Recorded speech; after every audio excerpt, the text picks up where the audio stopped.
네, 안녕하세요. 수지로운 개론 이성종입니다. 지금 공식적으로 첫 수업이죠.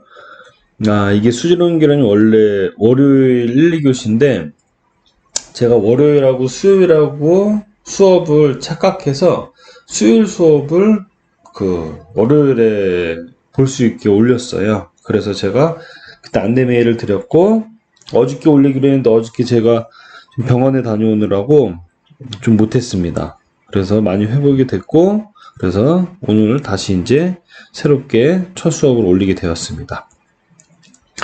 자, 저희 과목은 수지로운 개론이고요. 수질 관리, 동화 기술이라고 써 있는데, 이 교과서가 오랫동안 써왔던 거예요. 워터 퀄리티라고 영문으로 되어 있고, 한국말로는 수질 관리라고 되어 있습니다. 물론 번역본이죠. 근데 이 내용의 책을 예전에는 텍스트로 많이 공부를 했었는데, 지금은 구매하는 여러 가지 과정도 좀 고려하고, 경제적인 면도 고려를 해가지고, 사고 싶은 사람은 구매를 하시면 됩니다. 구매를 하셔서 쭉 읽어보시면 되고요. 저는 여기에서 제가 필요한 내용들을 파워포인트로 만들어서 여러분께 제공을 해드리겠습니다. 그래서 결론적으로는 별도로 교재를 제가 교재를 여기 써놓지 않았네. 일반적으로 교재를 사가지고 하지 않고 PPT로 대체하도록 하겠습니다. 그럼 기타 관련 사항, 저번 시간에 얘기했던 것 같아요. 만약에 학교를 오시는 일이 있어가지고 저한테 면담을 하시거나 또는 만나서 이야기할 사람들은 자연과학대 513번 오시면 됩니다. 그리고 대부분 이메일이나 핸드폰, 카톡이나 문자 주세요. 이메일 추천드립니다. 네이버로 주세요. 학교 메일도 있는데 학교 메일은 용량이 굉장히 작아서 제가 사용하지는 않습니다. 잘. 대외적으로 쓸 때만 사용을 해요. 그리고 핸드폰으로 할 때는 누구누구누구입니다. 이름을 꼭 해주시고 학번도 써주시고 학과도 써주시면 좋아요. 그래야지 제가 답변할 때 조금 편리함이 있고, 만약에 이름을 안 밝히고 이렇게 하면은 제가 답변 드리기가 좀 애매합니다. 이름도 모르고 어떤 상황인지도 모르고 몇 학년인지도 모르고 하니까, 그러니까 이게 개인적인 인적사항은 기본적으로 좀 알려주시길 부탁드리겠습니다. 자, 저희 강의의 목표입니다. 저희 강의 목표. 이게 제가 지금 하고 있는 수업들이 이번 학기에 좀 많이 있어요. 수리수문공학도 있고, 수지로운 개론도 있고, 대학원 수업도 있고, 또 수지로운 개론 실험도 있습니다. 그래서 그런데 저는 이 모든 과목들의 환경에 대한 이 과목들의 강의 목표는 다 동일하게 설정을 해요. 동일하게. 그래서 어쩔 때는 저도 지금 수업을 몇 번 안 했는데도 불구하고 이게 이 수업을 했었나라고 착각이 들 정도입니다. 다 똑같기 때문에. 자, 강의의 목표. 예전에는 저희가 전쟁, 1950년 한국 전쟁이죠. 6.25가 50년대에 6.25가 발생해가지고 6.25가 끝나고 이제 그때부터 아주 어려운 삶이 시작이 됐습니다. 우리나라가 60년, 70년, 80년, 90년, 00년, 2000년, 2010년, 2020년, 1, 2, 3, 4, 5, 6, 70년 정도 됐네요. 70년 정도. 이 70년 동안에 과거에 어땠죠? 저희가 굉장히 산업을 발전시키는 데 많은 노력을 했습니다. 그리고 다 유니 프로세스로 개발되어 있는 이런 환경 또는 기계, 이런 산업 모든 것들을 공정을 하나의 프로세스로 만들기 위한 공정 고도화가 되었어요. 그리고 효율을 더 높이기 위해서, 에너지를 절감하기 위해서 등등 산업화가 이루어지면서 그 후에 공정 고도화가 이루어졌습니다. 이런 이면에는 우리들이 모든 사람들이 편리함에 추구하는 마음이 컸기 때문이에요. 편리함. 근데 이렇게 계속 지내다 보니까 자연스럽게 발생이 됐습니다. 뭐가? 환경 문제가. 저희가 솔직히 보면은, 저도 생각을 해보면은, 요즘 어린이들이나 여러분들까지 있을지 모르겠어요. 아토피 같은 거 굉장히 많잖아요. 제 조카도 굉장히 심하더라고요. 근데 저만 해도 저가 아토피라는 단어를 나중에 어른이 돼서 알았어요. 왜냐면 주위에 아토피라는 게 별로 없었으니까. 그런 거. 그거 다 환경 오염이 많은 영향을 미치겠죠. 그리고 미세먼지. 물론 미세먼지에 대해서는 저희가 측정을 할 수 있는 기술이 없었기 때문에 그 당시에 80년, 90년 이 화석연료를 엄청 많이 떼고 했던 이 시기에 몰랐을 뿐이지 사실은 미세먼지는 존재했었죠.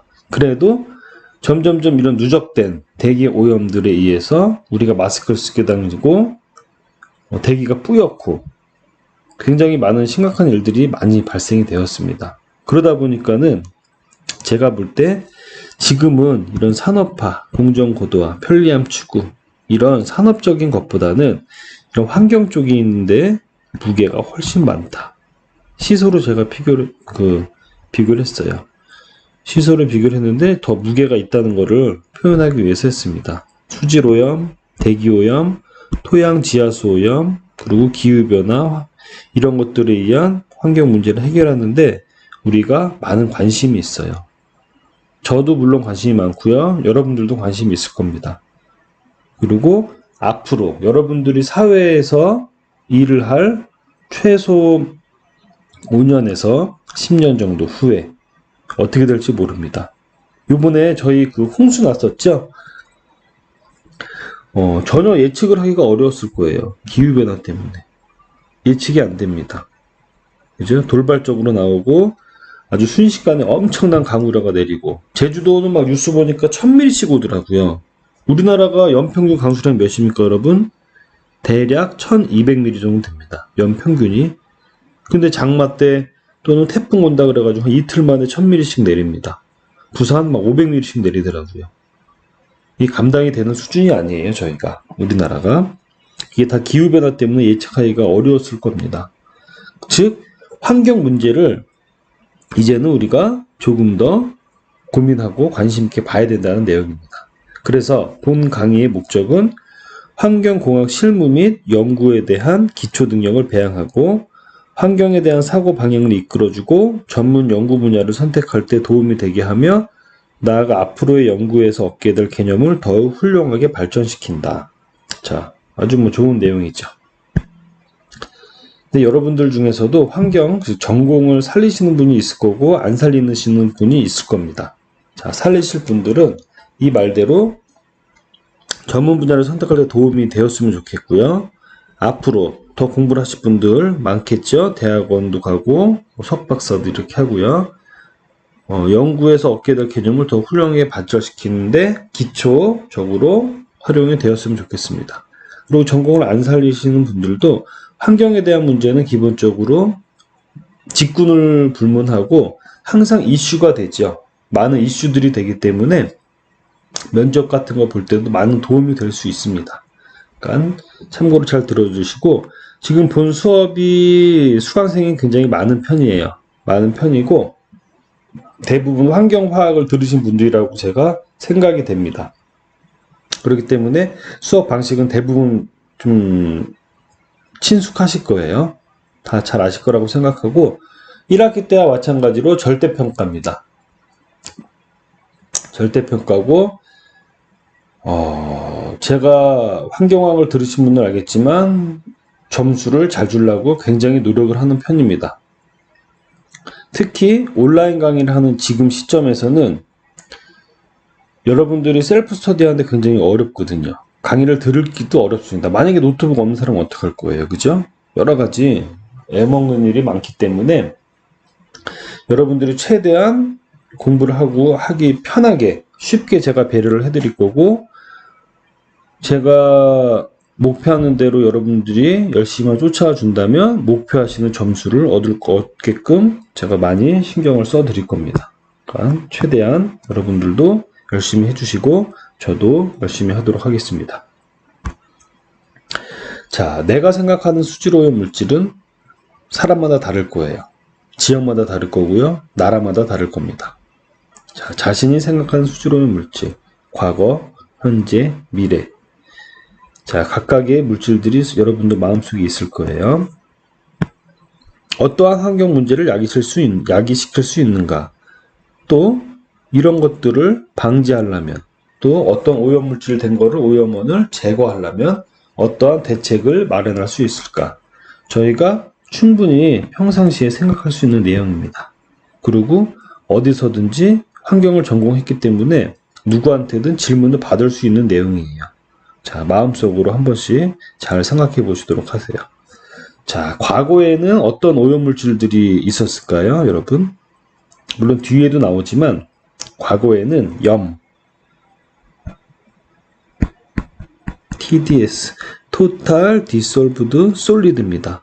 총 용전되어 있는 고형물. 토탈 모든 것들이 용전, 녹아있는 겁니다. 녹아있는 고형물질.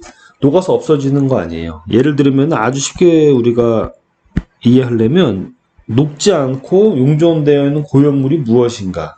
소금 생각해 보십시오. 우리가 바닷물을 받아다가 증발시켰습니다. 그러면은 염전에 날아가시는 것들은 다 날아가고 녹지 않은 건 아니지. 다 녹아 있는데 물은 증발되어 있고 더 이상 어떻게 해서 이동할 수 없는 즉 고형물의 상태, 고체의 상태로 남아있죠. 이게 소금이에요. 이 소금 안에는 얼마나 많은 이온 물질들이 있습니까? 클로라이드 있죠, 설페이트 있죠, 포타슘 있죠, 칼슘 있죠. 굉장히 많이 있습니다. 자, 이런 것들 다 용존되어 있는 고형 물질입니다. 물에 녹아 있으면 이온 상태가 되겠죠. 그죠? 자, 이런 이런 것들을 물에 녹아 있는 이런 토탈 모든 물질들을 염이라는 단어로 표현도 하기도 해요. 이게 왜 과거에는 오염물질이었냐면요. 자, 이렇습니다. 과거에는 가장 우리가 중심으로 생각했던 건 뭐예요? 먹고 사는 겁니다, 여러분. 농사예요, 농사.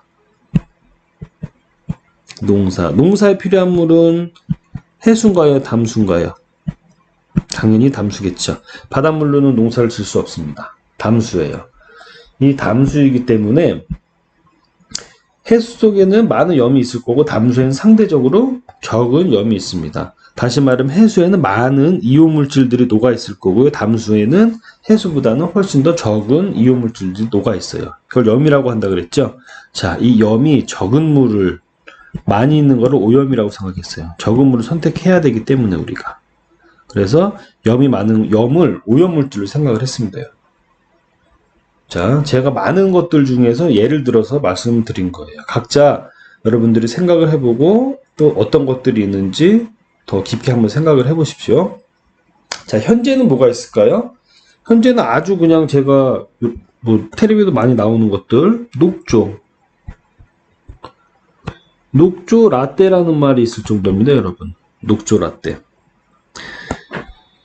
실제로 제가 2016년부터 19년까지 전국에 이제 4대강을 중심으로 해서 특히 낙동강 쪽에서 발생되는 녹조에 대해서 연구를 한 적이 있었어요.